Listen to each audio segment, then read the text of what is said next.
मेरे husband travel कर रहे थे और उनकी जॉब की वजह से तो उन्होंने फ़ोन किया मुझे और फ़ोन पे उन्होंने मुझे बताया कि उन्हें तो शादी के लिए कोई और पसंद आ गई है। तो अब मैं अपनी लाइफ के बारे में सोचूं कि मुझे क्या करना है। तो उस वक्त मेरा बड़ा बेटा 10 साल का था और छोटी बेटी 6 साल की थी। तो चारों बच्चे थे। हम लोग अफ्रीका में रहते थे। तो एक ही फ़ोन कॉल से मेरा घर भी चला गया, हस्बैंड भी चला गया।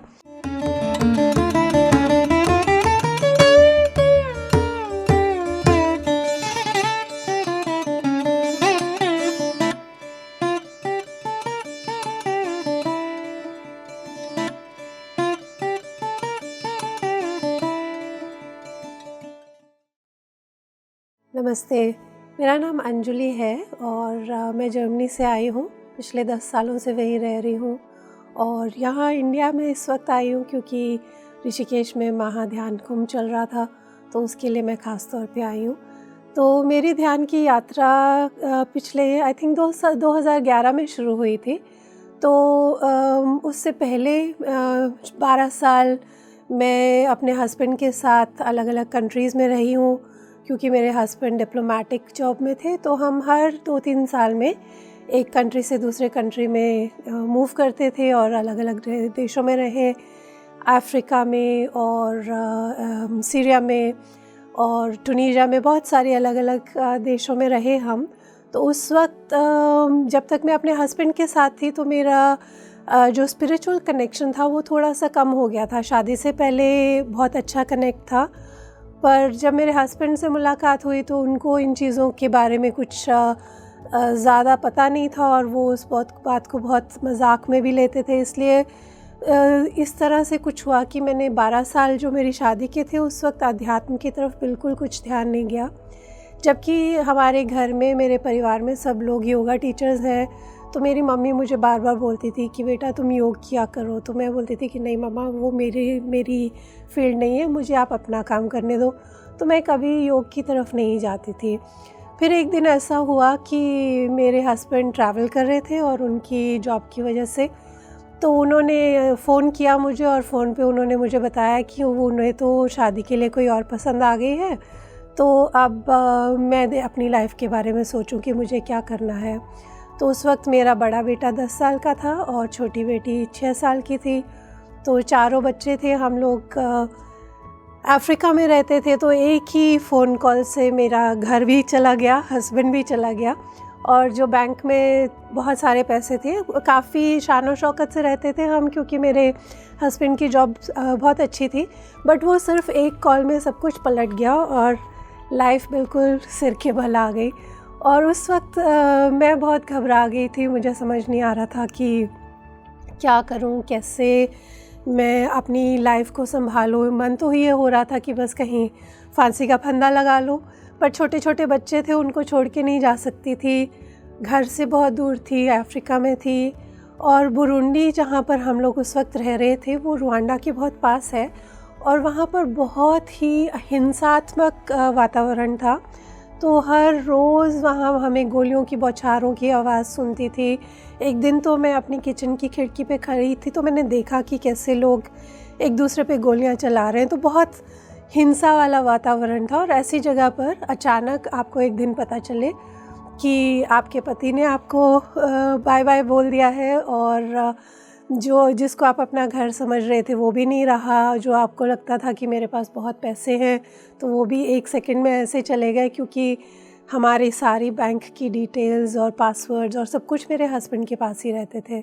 तो बैठे बिठाए पता चला कि अब मुझे अपनी लाइफ को खुद मैनेज करना है। तो पहले तो मुझे सांस आना बंद हो गया, मेरे लंग्स एकदम स्क्वीज़ कर गए। तो अभी भी मेरे लंग्स को काफ़ी तकलीफ़ होती है बहुत ज़्यादा, मैं अगर हेक्टिक काम करूं। तो उस वक्त मुझे समझ नहीं आया कि मैं क्या करूं। बट मुझे ये मालूम था कि मेरे 4 बच्चे हैं, तो ज़िंदगी ख़त्म करना तो मेरे लिए कोई पॉसिबिलिटी थी नहीं। लेकिन ज़िंदगी जीना और भी मुश्किल था। समझ नहीं आ रहा था कहाँ जाऊं, कैसे अपनी लाइफ को बिल्डअप करूं। तो फिर उस वक्त जो एक ही चीज़ मुझे समझ आई वो ये था कि पूजा पाठ करूं, कुछ ध्यान करूं। ध्यान करना आता नहीं था, पर यह है कि मेरे बहन भाई और मम्मी सब लोग योगा टीचर थे, तो इसलिए थोड़ा बहुत अंदाज़ा था। तो मैंने बस एक दिन अपना एक नई जगह पर मंदिर बनाया और मंदिर पे बैठ के मैं अपनी पूजा कर रही थी।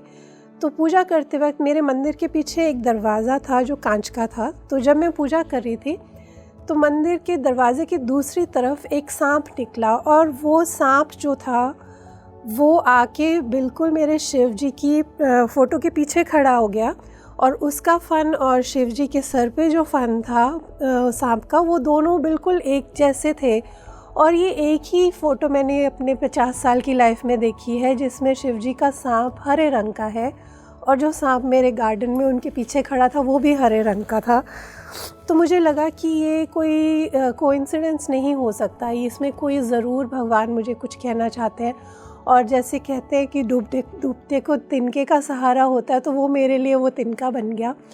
और मुझे लगा कि ठीक है, भगवान मुझे कोई इशारा दे रहे हैं, तो अब भी मैं कुछ इंतज़ार करती हूँ। तो फिर मैंने अगले 8 महीने उसी घर में रही, हस्बैंड भी साथ में थे, बट तय था कि हम लोग अलग हो चुके हैं। तो उस 8 महीने में काफ़ी तकलीफ़ थी, बहुत डिप्रेशन था, मन नहीं चाहता था कि कुछ करूं, उठना मुश्किल लगता था, एनर्जी नहीं फ़ील होती थी। बट फिर भी मैंने ध्यान करना थोड़ा थोड़ा शुरू किया जितना मुझे समझ आता था। तो 8 महीने बाद में मैं अपने 4 बच्चों को लेकर जर्मनी शिफ्ट हो गई, क्योंकि मेरे हस्बैंड जर्मन थे और मेरे बच्चे और हम सबके पास जर्मन नेशनैलिटी है। तो 8 महीने बाद जब मैं जर्मनी शिफ्ट हुई तो उस वक्त कोई नौकरी नहीं थी, कोई पैसे नहीं थे, डिप्रेशन बहुत था, 4 बच्चे थे और अकेले एक ऐसी जगह पर जहाँ मैं पहले कभी अकेली नहीं रही थी।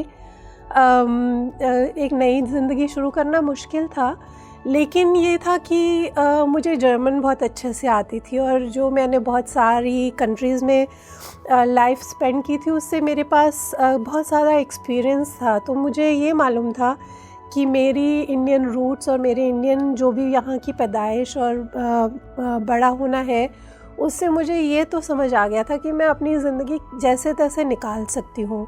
तो फिर मैंने जर्मनी जाके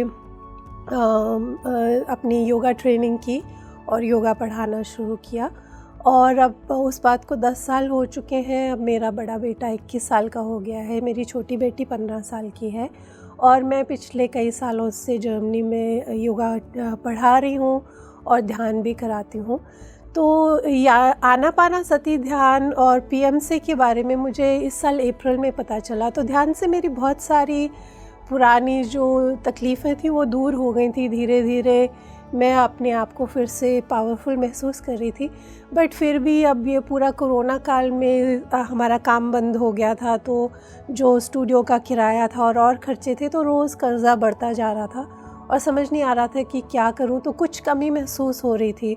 एंड एक दिन मुझे ऐसा सोचते हुए कि भगवान कोई रास्ता दिखाइए, मुझे बताइए कि क्या करूं। तो ऐसा दिमाग में जब आया तो अचानक मुझे एक यूट्यूब वीडियो दिखा, और उस यूट्यूब वीडियो में मैंने किसी की आत्मा की यात्रा सुनी, और उनकी बातें सुन के मुझे कुछ महसूस हुआ और मुझे लगा कि इसके बारे में मैं और जानना चाहती हूँ। फिर मैंने पीएमसी के कुछ और वीडियोस भी देखे, तो वो एक्सपीरियंस जो था उनसे जान के मुझे लगा कि हाँ, ये कुछ है जो शायद मेरे सवालों का जवाब दे सकता है। तो मुझे फिर से एक वो उम्मीद जागी, और उन्हीं दिनों मेरी मम्मी से बात हो रही थी, तो मम्मी ने बताया कि वो कोई ध्यान शुरू करने वाली हैं। तो उनकी बातों से मुझे पता नहीं क्यों लगा कि ये वही ध्यान है जिसके बारे में मैं सुन रही हूँ। तो मैंने उनसे बोला कि हाँ, आप ज़रूर ज्वाइन कर लीजिए। मैंने खुद ज्वाइन नहीं किया, क्योंकि वो जर्मनी में वो जिस वक्त वो ध्यान होता है उस वक्त रात के 1:30 बजे होते हैं, तो मैंने ज्वाइन नहीं किया। लेकिन मैं अपना वैसे ध्यान करती थी। तो जब मम्मी से अगले कुछ दिनों में बात हुई, तो पहले ही हफ्ते में उन्होंने जो उनके अनुभवों के बारे में बताया, जो उनको महसूस हो रहा था उसके बारे में बताया, तो मुझे इस बात की बड़ी निराशा हुई कि मैंने क्यों नहीं ज्वाइन किया, मुझे कर लेना चाहिए था। तो फिर मैंने देखा कि अभी क्या कर सकती हूँ, तो बुद्ध बनो चल रहा था उस वक्त, तो मैंने बुद्ध बनो के साथ ध्यान करना शुरू किया, और थोड़े ही दिन में मुझे फ़र्क पता चलना शुरू हो गया। तो रात को तब से लेकर आज तक इस बात को मैंने जून में बुद्ध बनो शुरू किया था, और जून से लेकर अब तक कोई भी ऐसा दिन नहीं गया जिस दिन मैंने ध्यान ना किया हो। और उसके लिए मुझे जर्मनी में रहते हुए रात को 1:30 बजे उठना पड़ता है, कभी कभी सुबह के 4 भी बज जाते हैं जब तक स्वाध्याय और ज्ञान और अनुभवों का सत्र ख़त्म होता है। पर मुझे कभी दिन में ये नहीं लगता कि मैं थकी हुई हूँ या मेरे में कुछ एनर्जी कम है, बल्कि मैं और ज़्यादा चीज़ें कर पाती हूँ। और बहुत सारी चीज़ें चेंज हुई हैं, बहुत सारे बदलाव आए हैं। तो जब आमतौर पे हम लोग ध्यान में आते हैं तो हमें लगता है कि ठीक है, हम ध्यान करेंगे तो हमें कोई 10 भुजा वाला शेर नज़र आएगा या कोई माता या कोई पूरे कोई बड़ा अवतार नज़र आएगा। तो वैसे एक्सपीरियंसेस हुए मुझे, लेकिन वो मेरे लिए बहुत बड़ी बात नहीं थी क्योंकि वो मुझे पहले भी होते थे। अब जो बदला वो थी अंदर से चीज़ों की समझ आनी शुरू हुई। मैं फिर भी बहुत अपने हस्बैंड को लेके बहुत ज़्यादा कड़वाहट में थी, बहुत ज़्यादा अंदर से घुटन रहती थी। तो ये सारा एक्सपीरियंस होने के बाद में मुझे वो समझ आया कि जिस वक्त हमारा एक दूसरे से अलग होने का वक्त था, उस वक्त उनकी आत्मा उनमें थी ही नहीं। जो उनका कोई वॉकआउट हो गया था और जो सोल उनमें आई, उनके साथ मेरा कनेक्ट नहीं था। तो हमारा बच्चों के पैदा होने के बाद में हमारे रिश्ते के मायने ख़त्म हो गए थे। हमारा रिश्ता इसलिए था कि हमें ये 4 बच्चे दुनिया में लाने थे, तो वो उसका और कोई मतलब नहीं था, इसलिए वो वहाँ पर ख़त्म होना ज़रूरी था। तो मुझे उससे उनको माफ़ करने में बहुत मदद मिली, अपने मन को उसके प्रति साफ़ करने में बहुत मदद मिली और अपनी कड़वाहट को दूर करने में बहुत मदद मिली। फिर एक दिन पता चला कि ऋषिकेश में ध्यान महाकुंभ हो रहा है, तो मुझे लगा कि हाँ, यहाँ तो मुझे जाना ही है। उस वक्त जैसे मैंने कहा कि कोरोना लॉकडाउन की वजह से काम नहीं चल रहा था, जेब में बिल्कुल पैसे नहीं थे, डॉक्यूमेंटेशन, वीज़ा और ये सब करने का टाइम नहीं था, समझ नहीं आ रहा था कि कैसे ये सब कुछ होगा। पर मैंने मन में एक संकल्प किया और मैंने भगवान से बोला कि आप जैसे भी हो मुझे वहाँ लेके चलिए, मुझे नहीं मालूम आप कैसे करेंगे। तो फिर ऐसा हुआ कि अचानक मुझे नए काम मिलने शुरू हो गए, नए क्लाइंट्स आने शुरू हो गए। अचानक ऐसे कोइंसिडेंसेस बने कि मुझे अचानक, जैसे मेरा भाई था, उसको एक वर्कशॉप में जाना था, उसकी वर्कशॉप फुल थी और फुली पेड थी और अचानक उसका एक्सीडेंट हो गया, तो वो वर्कशॉप नहीं कर सकता था। तो उन्होंने मुझे बुलाया कि आप इनकी जगह ये योगा का 1 हफ़्ता आप करा दीजिए। तो ऐसे पता चला कि जो मुझे मेरी महीने की कमाई उस वक्त थी, वो एक ही महीने में दुगनी तिगनी होने लगी। तो बहुत जल्दी जो मैंने कर्ज़ा पिछले 1.5 साल में लिया था वो भी कम होने लगा। और जब तक मैं यहाँ ध्यान महाकुंभ में आने का प्रोग्राम मैंने बनाया, तब तक मेरे पेपर्स भी पूरे हो गए और बहुत सारे छोटे छोटे ऐसे अनुभव होते गए कि आपको सही लोग सही वक्त पे मिल गए, सही किताबें अपने आप हाथ में आ गई, सही सूचनाएं आपके हाथ में आने लगी। तो इस तरह से बहुत ही चमत्कारिक चीज़ें होने लगी। मुझे लगा कि मैं मन में एक विचार लाती हूँ और वो थाली में परोस के मेरे सामने रख दिया जाता है।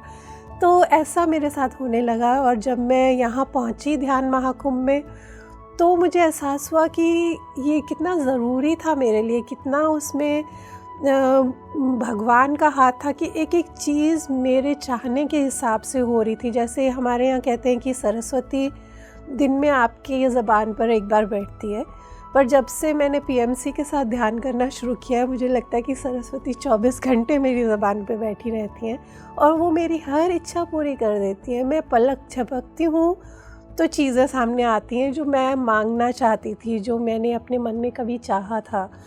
तो जो पिछले 4-5 दिन थे जब हम ऋषिकेश में थे ध्यान महायोग के लिए, तो पत्री जी कहते हैं कि हमें पृथ्वी पे स्वर्ग लाना है, पर पृथ्वी पे स्वर्ग लाने की ज़रूरत नहीं है, वो तो आ गया। मैंने देखा पिछले 4 दिन में कि कैसे हर एक इंसान एक दूसरे से प्यार से बात करता है, किसी को वहाँ डर नहीं लगता। हर आदमी आपसे ऐसे मिलता है कि हम तो जन्मों से एक दूसरे को जानते हैं। हर एक आदमी आपसे हंस के मिलता है और हर एक आदमी आपको ऐसा महसूस कराता है कि आप कुछ ख़ास है, कि आप में कोई ख़ास बात है। तो मुझे वहाँ पर 4 दिन में ऐसा महसूस हुआ कि शायद मैं कोई मूवी स्टार हूँ या कोई बॉलीवुड एक्ट्रेस हूँ जिसको लोग आके इतनी आत्मीयता से मिल रहे हैं। तो मेरा तो अनुभव बहुत अच्छा रहा। एक दिन मैंने अपनी मम्मी से बोला कि मम्मा मुझे तो ढोकला खाना है, तो मम्मी ने बोला कि हाँ कल सुबह नाश्ते में तुम्हें ढोकला मिल जाएगा, और सचमुच अगले दिन नाश्ते में ढोकला सर्व हुआ। और इसी तरह से हमने इच्छा ज़ाहिर की कि हमें पत्री जी से मिलना है, तो वहाँ हमें बड़े आराम से उनसे मिलने की मौका मिला।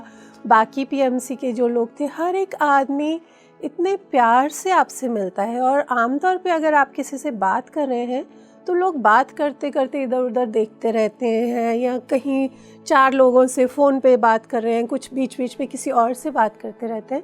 लेकिन इन 4 दिनों में मुझे एक बार भी ऐसा नहीं लगा। जब आपसे कोई बात करता है तो वो आपकी आँखों में देखते हैं, और वो जैसे आपको अपनी आँखों से बहुत सारा प्यार और बहुत सारी ऊर्जा भेज रहे हों, ऐसा महसूस होने देते हैं कि उनके लिए एक पल के लिए बाकी पूरी दुनिया रुक जाती है, सिर्फ आप होते हैं। तो ऐसा मुझे इन 4 दिनों में बहुत बार महसूस हुआ। मुझे याद नहीं कि मैं अपनी पूरी ज़िंदगी में 4 दिन तक इतनी खुश कभी पहले रही हूँ। ये मेरे लिए पहला ऐसा अनुभव था कि मैं 4 दिन पूरी ऊर्जा से भरी हुई थी, इतनी खुशी से भरी हुई थी, इतना मेरा मन उमड़ उमड़ के आ रहा था कि दूसरे लोग अगर स्टेज पे कोई खड़ा होकर अपना अनुभव हमें बता रहा है या उसके साथ कुछ अच्छा हो रहा है, तो ऐसे गंगा जमुना आँखों से बह रही थी जैसे कि ये मेरे साथ हो रहा है। तो मुझे दूसरों की खुशी में खुशी मिल रही थी, मुझे दूसरों के दुख में दुख भी महसूस हुआ, पर ऐसा जैसे कि मैं ब्रह्मांड हो गई हूँ। तो जब मैं पहले अपने योगा सेशन में पढ़ाती थी कि तत्त्वमसि या अहम ब्रह्मास्मि, तो बहुत थ्योरेटिकल होता था। अब मुझे उसका अनुभव होता है। और जब से मैंने ध्यान करना शुरू किया, एक चीज़ मेरे साथ ये भी हुई कि अब जब मैं अपने ध्यान सेशंस कराती हूँ या योगा पढ़ाती हूँ, तो मुझे लगता है कि कोई और ऊर्जा है जो मेरे माध्यम से बहकर आती है। कई बार ऐसे शब्द मुँह से निकलते हैं, कई बार ऐसे ज्ञान की बातें सामने आती हैं कि मैं खुद हैरान हो जाती हूँ कि ये कहाँ से आया, ये तुम्हें किसने बताया। और मुझे चीज़ें पहले से नज़र आने लग जाती हैं, लोगों के मिलने का एहसास पहले से हो जाता है, और सामने आपके कौन खड़ा है जैसे उसने अपनी आत्मा खोल के आपके सामने रख दी हो, ऐसा महसूस होता है। और सच में लोग आते हैं मेरे साथ और एकदम से कनेक्ट हो जाते हैं, जैसे कि हमारा बहुत जन्मों का वो हो। तो जो पहले सवाल थे, जो पहले ये लगता था कि ये मैं कहाँ से इनका जवाब ढूंढूं, अब बस मुझे एक बार वो सवाल सोचना होता और ब्रह्मांड को मैं बोल देती हूँ कि बताइए ये कहाँ से आया। और कहीं तो मुझे कहीं किसी किताब में उसका जवाब मिल जाता है, या कभी यूट्यूब देख रही होती हूँ तो उसमें, या कभी कोई गाना सुनती हूँ तो उसमें उसका जवाब आ जाता है। तो हर एक चीज़ ऐसा लगता है, एक एक फूल, एक एक पत्ता, एक एक पत्थर मुझसे बात करने लग गया है। हर एक में मुझे अपना अक्स दिखता है, और हर एक में मुझे ये महसूस होता है कि इससे मैं कुछ सीख सकती हूँ, इससे मैं कुछ ले सकती हूँ। तो मैं अपने अनुभव पूरी तरह से बताने लगूँगी तो शायद शाम हो जाएगी। सारे अनुभव मैं शब्दों में बांध भी नहीं सकती, लेकिन हाँ, मुझे ये मालूम है कि मेरी कविताएं बहुत बेहतर हो गई हैं। मेरे अनुभव, मेरी योगा सेशंस, हर चीज़ में मुझे एक कंप्लीटनेस नज़र आती है। और पिछले 3 दिन में मैं कम से कम 5,000 यूरो का कर्ज़ा उतार पाई हूँ, जो मैंने योगा लाइफ में लिया था। पिछले कोरोना टाइम में मेरे ऊपर चढ़ गया था। तो ये बहुत छोटी सी बात है, फाइनेंसेस सब कुछ नहीं होते, लेकिन जो एक आपको संपूर्णता नज़र आती है आपके रिलेशनशिप्स में, आपके फाइनेंसेस में, आपकी एनर्जी में, आपकी हेल्थ में, उसको आप और कैसे मापेंगे। तो ये एक सिर्फ मापदंड के लिए मैं ये एक संख्या आपको बता रही हूँ, वो संख्या ज़रूरी नहीं है, पर जो ज़रूरी है वो ये है कि मेरे बिना मांगे, मेरे बिना मुँह खोले मेरी हर इच्छा पूरी हो जाती है। तो बस मैं तो यही कह सकती हूँ कि शुक्र है परमात्मा, शुक्र है। 1 या 2 मैं आपके साथ अपने अनुभव साझा करना चाहती हूँ जो पिछले दिनों मेरे साथ हुए। तो आजकल जब से मैंने आनापानासती ध्यान करना शुरू किया है, मेरी अपनी लॉ ऐसे लग जाती है कि कई बार मन ही नहीं करता कि आंखें खोलूं और कुछ बोलूं। तो जब मेरे योगा सेशन में लोग आते हैं तो मैं उनसे पूछती हूँ कि आज आपका मन क्या चाहता है, आपका शरीर क्या मांग रहा है, हमें क्या करना चाहिए इस सेशन में। तो पिछले कुछ दिनों से ऐसा होने लगा है कि लोग क्लास ख़त्म होते होते ऐसे रो रहे होते हैं, जैसे उनको लगता है कि हाँ, ये कैसे हो गया, इतना सब कुछ मुझे एक ही घंटे के योगा सेशन में कैसे मिल गया।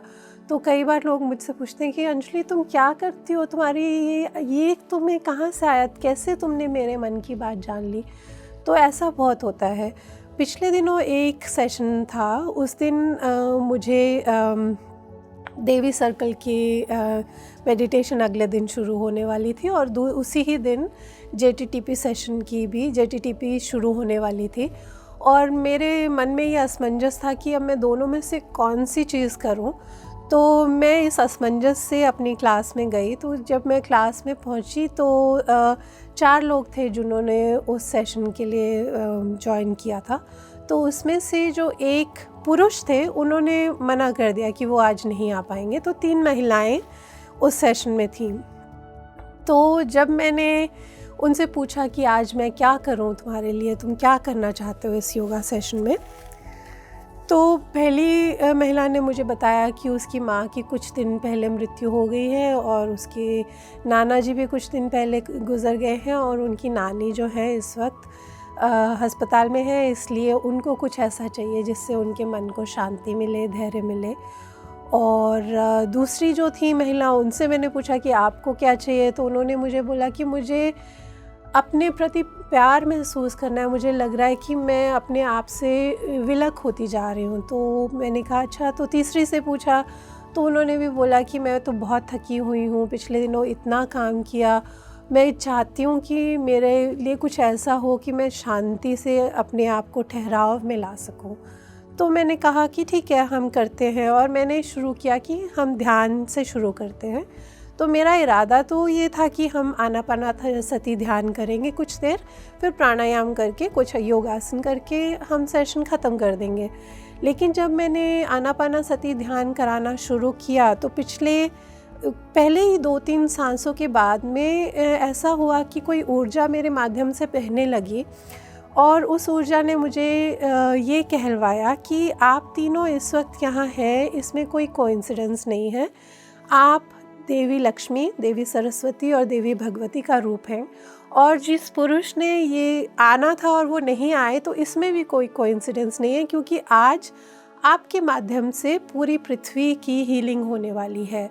और मुझे ये चित्र दिखाया गया कि तीनों देवियाँ अपने अपने कमल पे पृथ्वी के ऊपर हैं और वहाँ बैठी हैं, उनके ऊपर से ऊर्जा आ रही है, उनकी पूरी शुद्धि करके वो ऊर्जा उनके कमल के नीचे से मूलाधार से पृथ्वी की ओर बह रही है और पूरी पृथ्वी को अपने प्यार की ऊर्जा में समेट रही है और पूरी पृथ्वी के एक एक प्राणी को वो ऊर्जा मिल रही है।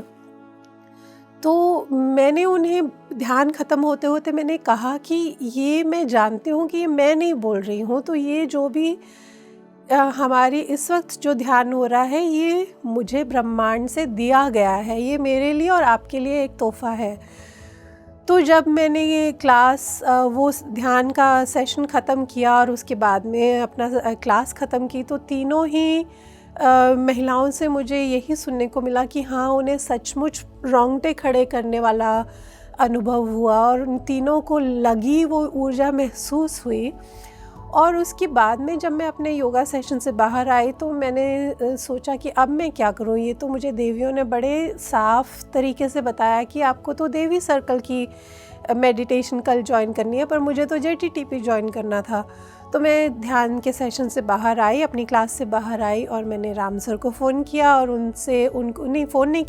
मैंने उनको एक मैसेज डाला कि सर मेरे साथ अभी ऐसा हुआ, तो अब मैं क्या करूं, दोनों में से मैं कौन सी जगह जाऊं।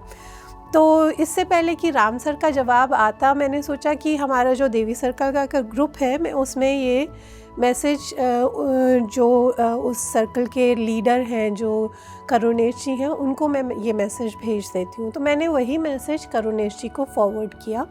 तो जब मैंने उन्हें वो मैसेज फॉरवर्ड किया तो देखा कि वो ऑनलाइन है, तो मैंने सोचा कि मैं इनसे बात कर लेती हूँ। फिर मुझे लगा कि ये तो इतने बड़े लेखक हैं, ये मुझसे क्यों बात करेंगे, ये तो मुझे जानते तक नहीं। फिर भी मैंने सोचा कि ठीक है, मुझे कुछ खोने का तो डर नहीं है, मैं कोशिश कर लेती हूँ, ज़्यादा से ज़्यादा शायद वो फ़ोन नहीं उठाएंगे, पर देखी जाएगी। तो ऐसा हुआ कि मैंने उनको फ़ोन मिलाया और उन्होंने झट से फ़ोन उठा भी लिया। और जब मैंने उन्हें इस अनुभव के बारे में बताया तो उन्होंने मुझे कहा कि अंजलि, मैं आमतौर पे लोगों को हमेशा बोलता हूँ कि जेटीटीपी कर रहे हो तो जेटीटीपी करो, अभी और कुछ करने की ज़रूरत नहीं है, पर आपका अनुभव अलग है, मैं चाहता हूँ कि आप मुझसे ज़ूम पे बात करें। तो मैं घर पहुंची, मैंने घर पर जाकर करुणेश जी से ज़ूम पे बात की, तो करीब हम 90 मिनट तक एक दूसरे से बात करते रहे। और इस दौरान मुझे इस बात का एहसास हुआ कि पिछले साल दिसंबर में मैंने इस साल को मैनिफेस्ट करने के लिए एक तस्वीर बनाई थी, और उस तस्वीर में वो सारी चीज़ें थीं जो मैंने उस ध्यान के माध्यम से खुद अनुभव की।